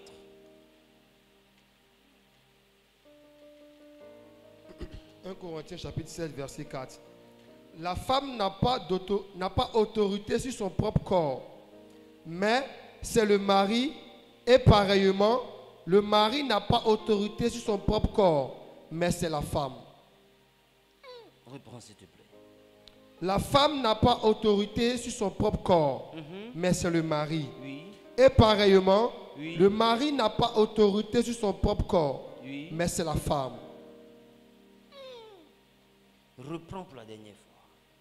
La femme n'a pas autorité sur son propre corps, oui. Mais c'est le mari. Elle dit, mais c'est le mari. Et pareillement, le mari n'a pas autorité sur son propre corps. Le mari n'a pas autorité sur son propre corps. Mais qui a l'autorité? C'est la femme.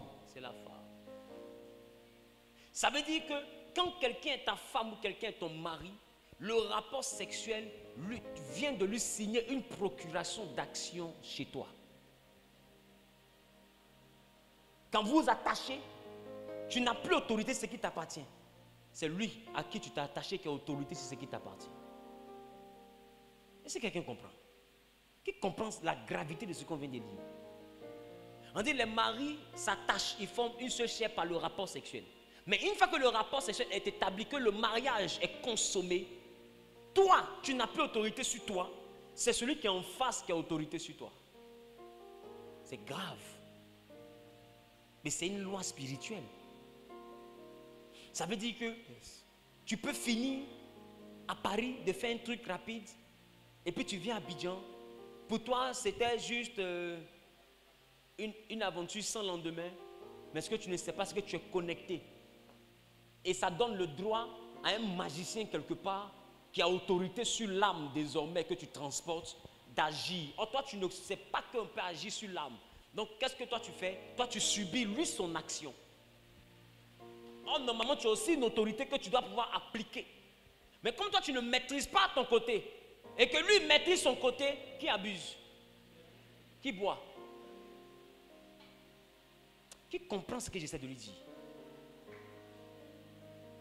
Les gars, beaucoup parmi vous avaient été vampirisés. Beaucoup. Aïe, aïe, aïe, aïe, aïe. Bon, je ne sais pas si je parle à quelqu'un. Est-ce que je parle à quelqu'un? Donc, si nous allons sur ce que nous sommes en train de dire, la Bible nous dit dans le livre des Proverbes, la Bible ne va pas vers le chemin de la femme prostituée, la femme étrangère. La Bible de peur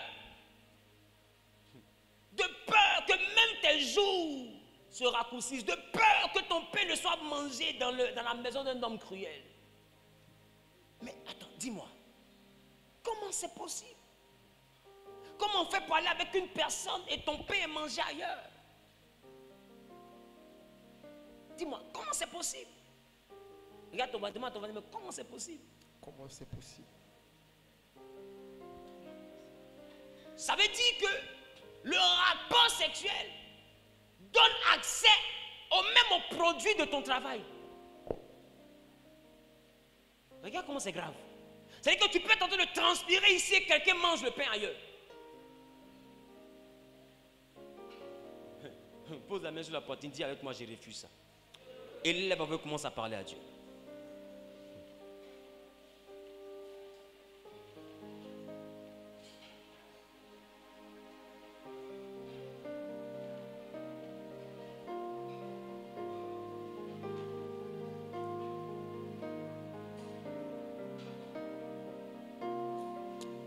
Alléluia. Parle à Dieu.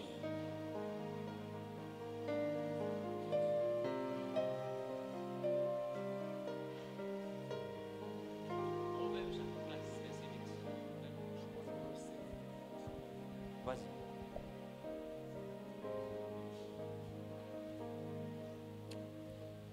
La Bible nous dit dans le livre de Proverbes chapitre 5 le verset 9. Quelqu'un peut ouvrir sa Bible? Proverbes chapitre 5 le verset 9. Ah, j'aime la parole de Dieu. J'aime la parole de Dieu. Qui aime la parole de Dieu? Ah les gars, l'affaire est grave. Allons-y. Proverbes chapitre 5 verset 8 à 9. Proverbes chapitre 5 verset 8 à 9. Écoutez bien ce que la Bible dit. Éloigne-toi du chemin qui conduit chez elle.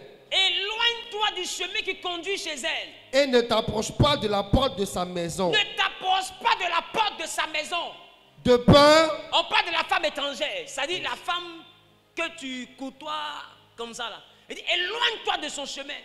Il dit quoi? De peur quoi? Que tu ne livres ta vigueur à d'autres. Il dit quoi? Attends. Il dit de peur que tu ne livres ta vigueur à d'autres. Ça veut dire quoi? Quand tu vas avec cette femme, d'autres peuvent venir récupérer même ta vigueur. Yes. Comment tu fais pour coucher avec une femme et puis en couchant avec elle, tu livres ta vigueur, ta force à d'autres personnes? C'est pas possible. Qu'est-ce que ça signifie? Coucher avec une personne, ça a quoi à voir avec ma force? Si j'ai perdu ma force, normalement c'est parce que le wano était dangereux, donc je suis fatigué, je dors bien. Qui comprend ce qu'il vient de dire? Mais il dit c'est pas fatigue de j'ai fini là. Non. Ta vigueur peut être livrée à d'autres personnes. Mais normalement c'est si fatigué que je dors parce que c'était vraiment trop chaud. Est-ce qu'il a donné ma force à quelqu'un? Mais ici on dit ta vigueur sera livrée à d'autres. C'est que quoi? Il y a transfert de force. Comment je fais pour coucher avec une personne et puis quelqu'un d'autre bénéficie de ma force? Vous ne voyez pas que même vos vies, vos jours peuvent se raccourcir par un rapport sexuel. Quelqu'un peut prendre ta longévité. Quelqu'un peut changer ta santé et son cancer à partir d'un rapport avec une femme que lui il a connue.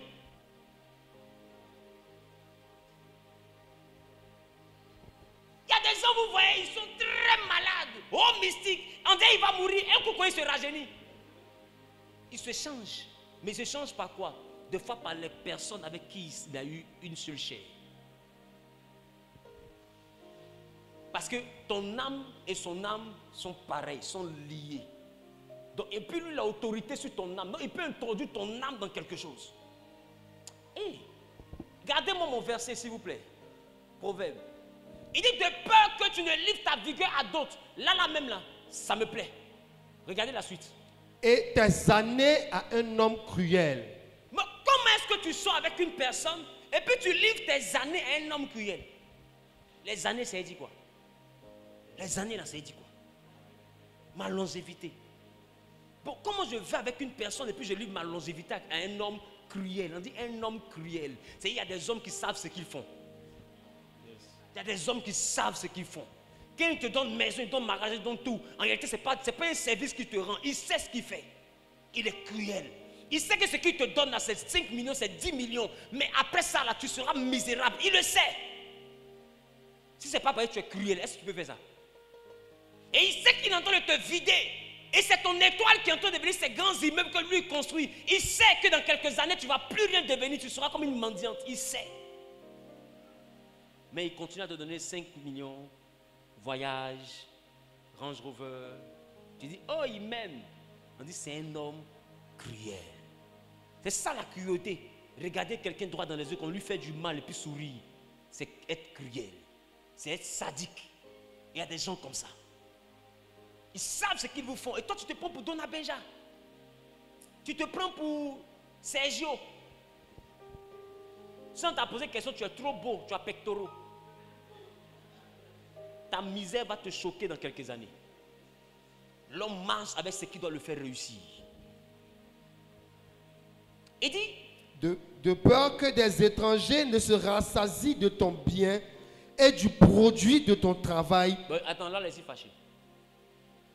Il dit, ne va pas coucher avec elle pour ne pas que des étrangers se rassasient de ton bien et du produit de ton travail dans la maison d'autrui.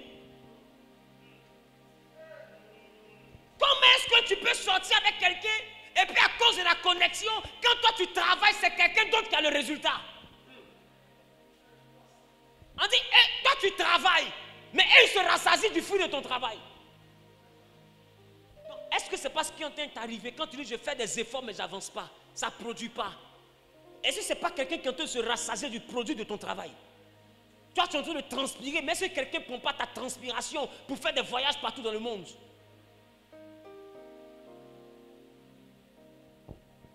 Tu dis je travaille, je ne vais pas devant, je ne vais pas derrière. Est-ce que quelqu'un ne t'a pas vampirisé et ne se rassasie pas du produit de ton travail? Yes. Et c'est toi qui transpires. Tu es sous la pluie, le soleil, tu te bats, tu te débats, mais rien. Il dit que quelqu'un peut se rassasier du produit de ton travail, dans la maison d'autrui. Toi, tes enfants sont dans EPP Kankankura, et puis lui, ses enfants sont dans les meilleures écoles américaines. Or, c'est ton étoile qui finance la scolarité de ses enfants.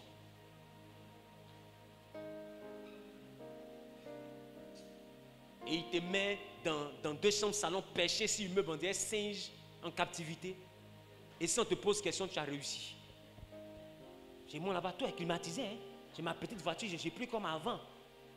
Tu es vrai, Gaou vit à l'aise même. Toi, Gaou vit à l'aise. Reste immeuble, il ne faut pas descendre. Reste immeuble. Il tourne jusqu'à il vient, il fait un coup, il voyage. Ah mon Seigneur, il est tout le temps parti. Jusqu'à j'ai le temps de le tromper. Pour toi, tu es intelligente. Rendez-vous dans quelques années.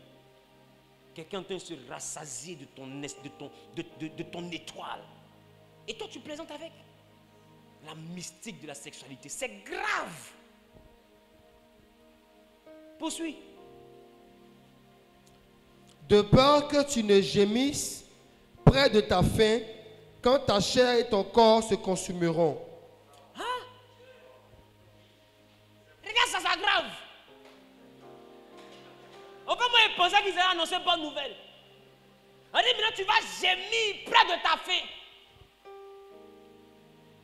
Tu es là et puis toute ta vie est regret. Tu gémis, tu soupires, tu souffres dans ta chair. Parce que tout le monde a réussi sauf toi. Donc quand Jésus te dit de te sanctifier, c'est parce qu'il sait que tu n'es pas assez sage, ni mature pour protéger l'étoile. Il te dit, il faut te garder de faire ça. Il sait de quoi il te parle. Donc, quand tu fais là, ce n'est pas lui, tu fais du mal.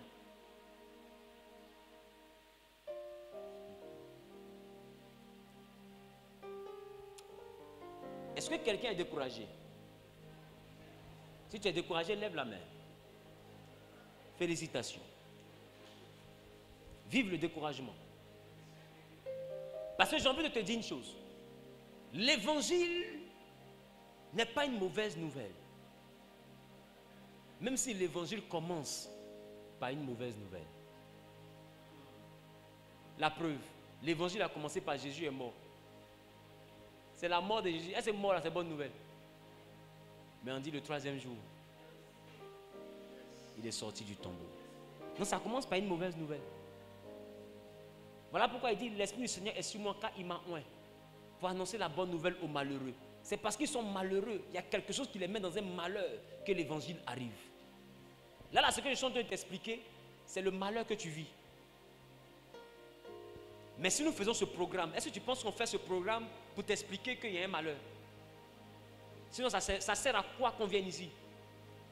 Si c'est pour apprendre seulement qu'on est malheureux et qu'on est dans le pain. Nous sommes venus ici surtout parce qu'il y a une solution. S'il n'y avait pas de solution, on n'aurait même pas fait de programme. Mais il faut d'abord qu'on t'enseigne la gravité de la chose pour que tu cherches la solution. Qui comprend ce qu'il dit? Si on ne t'a pas enseigné combien de fois c'est grave, est-ce que tu peux chercher solution? Toi, jusqu'à présent, tu cherches solution de ta tante, solution de ton oncle, solution de ton grand-père. C'est eux la solution que tu cherchais. Comment ils s'envolent venir t'attaquer? C'est la solution que tu cherchais. Mais tu n'as jamais cherché solution de Penchunli.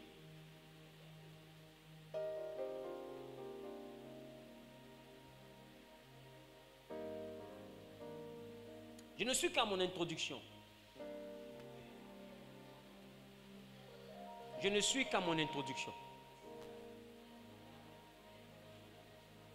Parce que demain, à partir de 22h,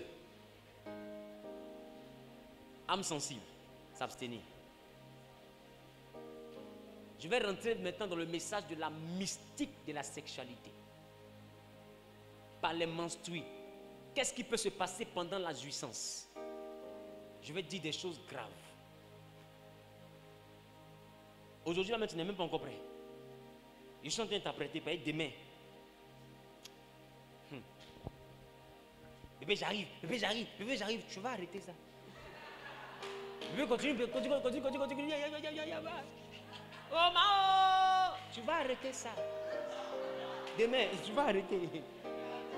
Demain, c'est mélangé. Tu vas arrêter. Regarde ton voisin dire ça là, tu vas arrêter.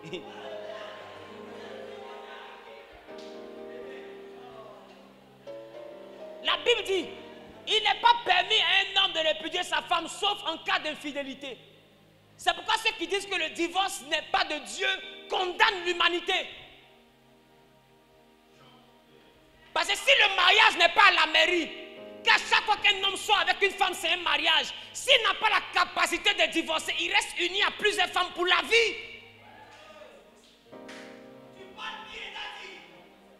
Vous parlez de divorce n'est pas biblique parce que vous avez une définition du mariage. Mais et la définition que je viens de donner, on fait quoi? On divorce ou on ne divorce pas? Les 300 mariages que tu as, on fait quoi? On divorce ou on ne divorce pas? Il faut savoir ce que c'est que le mariage pour comprendre ce que c'est que le divorce.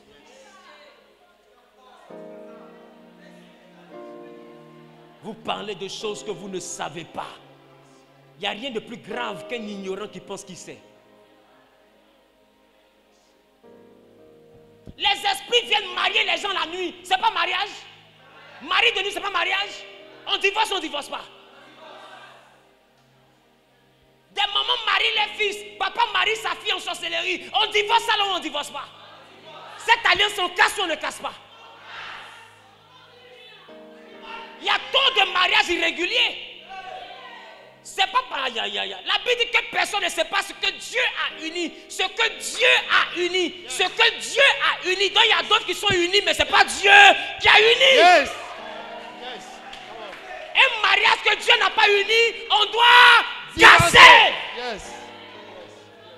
Parce que c'est un lien. Et les liens, quand ils ne viennent pas de Dieu, il faut les briser. Si tu ne les brises pas, tu seras pauvre à vie. Tu seras appauvri à vie. Tu seras exploité mystiquement à vie. Il faut casser le lien.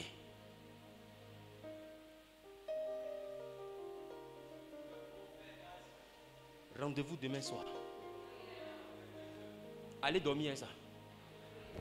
Rendez-vous demain. On se voit demain à 22h. On se laisse à 5h. Toi et puis ta femme, venez. Vous n'êtes pas connus vierge. Venez. Parce que ça ne sert à rien de venir régler pour toi et puis elle n'a pas réglé pour elle. C'est elle qui est là. Elle fait une chair, eux. Ou elle est quittée avant de venir chez toi. Elle fait une chair. S'ils sont 300, que toi tu es venu couper, toi pour tous tes go là. Tu t'es uni à tous ces gars. Qui comprend de quoi je parle?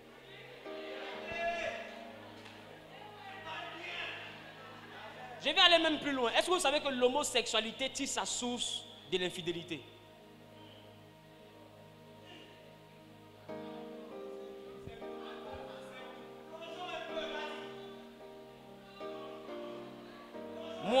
Moi, je sors celle-ci. Celle-ci sort celui-ci. Je fais une chair avec elle. Elle fait une chair avec lui. Donc à chaque fois que je rentre en elle, c'est dans une partie de lui que je rentre. Qui vient de comprendre?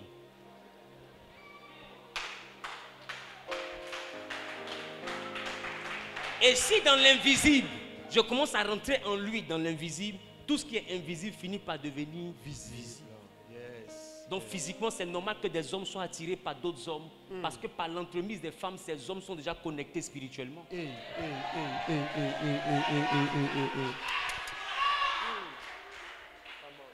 C'est normal. Yes. C'est une semence que les hommes ramassent dans le corps des femmes prostituées.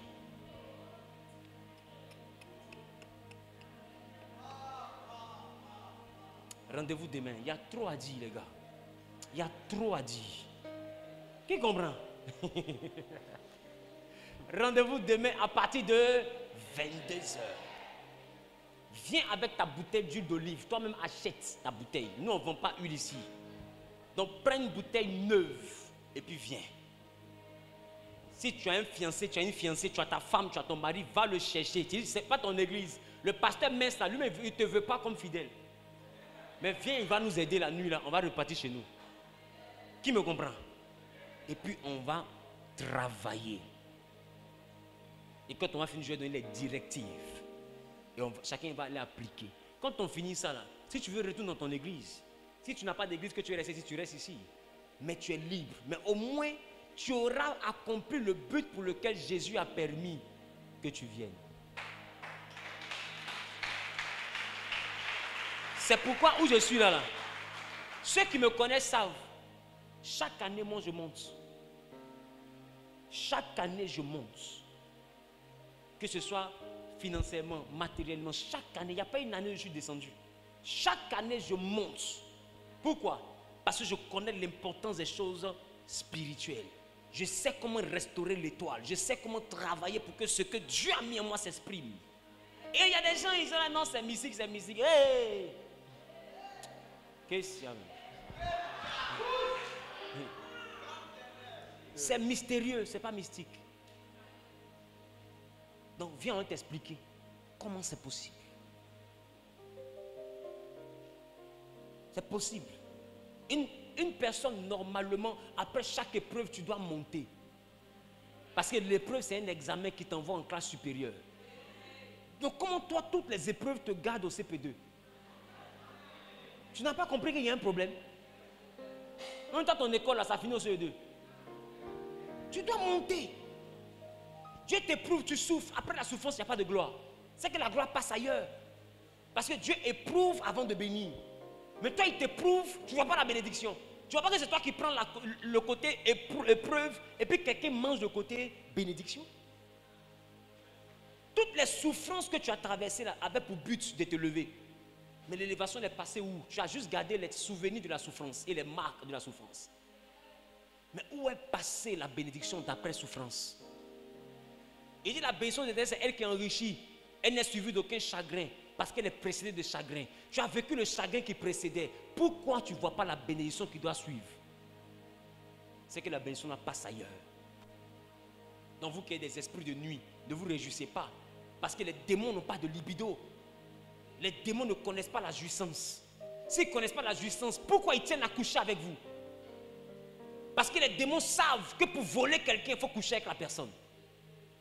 Donc ils ne viennent pas pour non, pas, ils ne se marient pas aux hommes pour rien. Ils se marient aux hommes parce que Satan vient pour voler. Ils ne volent pas ton portable, ils volent ton étoile. Et c'est pourquoi les démons marient les êtres humains. Parce qu'ils savent qu'en couchant avec toi, ils ont accès à ton étoile. C'est simple. Regarde ce que la Bible dit, c'est là que je termine. Là où se trouve ton cœur, se trouve ton trésor. Or, le cœur a des désirs. Un désir assouvi crée le plaisir. C'est ça, non? C'est ça, non? C'est ça, non? C'est ça, non? Maintenant, regarde. Le rapport sexuel. J'ai le désir. Le désir vient d'où? Qu'est-ce qui manifeste le désir? Le cœur. Donc quand le désir se manifeste, c'est que mon cœur vient de s'enclencher. Mon cœur se déclenche. Amen. Quand je manifeste un désir, le désir assouvi crée le plaisir. Le plaisir assouvi, manifesté, réjouit le cœur. Et là où se trouve le cœur qui est réjoui, là se trouve le trésor. Donc pour avoir accès à ton trésor, la jouissance est une porte.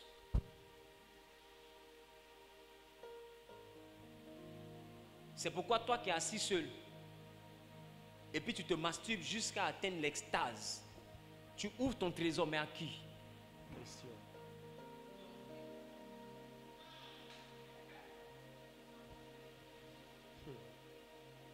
C'est pourquoi un homme qui n'arrive pas à assouvir sa femme n'arrive pas à boire. Yes. Parce que la femme est un récipient qui comporte tout ce qui est utile pour la réussite de son homme.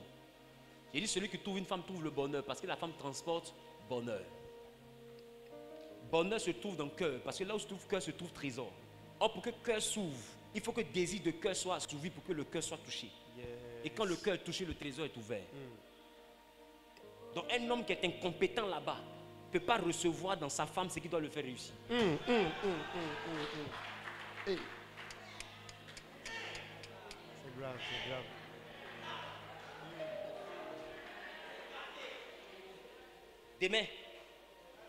Demain, vous allez me chasser.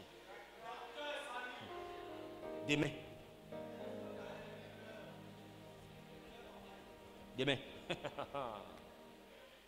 La mystique de la sexualité. Rendez-vous demain à 22h. Si Dieu te met à cœur de faire une offrande, elle est bienvenue. Tu es connecté au réseau, tu peux faire ça par le numéro. Mais demain à partir de 22h, vous qui êtes sur YouTube, ils sont plus de 1400 quelques sur YouTube. Vous qui êtes sur YouTube, soyez connectés demain, qui êtes hors du pays. Mais vous qui êtes dans le pays, venez. Pourquoi? Parce que l'esprit du prophète est soumis au prophète. Si on a engrais que tu as engrais, ce qu'on va dire de faire, si tu fais, ça ne va pas marcher. Parce que l'esprit du prophète est soumis au prophète. On a mis le direct sur YouTube pour que ceux qui sont à l'étranger, loin, qui ne peuvent pas venir, puissent se connecter et bénéficier de la grâce. Maintenant, toi qui peux venir, mais tu peux t'asseoir chez toi, c'est que la grâce qu'elle a là, ça ne t'intéresse pas. Ne t'inquiète pas, l'esprit du prophète est soumis au prophète. Tu seras choqué de voir que la même action qu'on a fait ici, pendant que toi tu es couché dans ton lit et puis nous on est en train de veiller, quand tu as fait l'action, ça ne va pas marcher. Ça ne chauffe pas. Quelqu'un te parle du monde spirituel et puis tu veux le mettre à l'épreuve. Ça ne va pas marcher. Quelqu'un a dit Amen. Rendez-vous demain à partir de 22h. Que Dieu vous bénisse. Je vous aime très fort. Amen.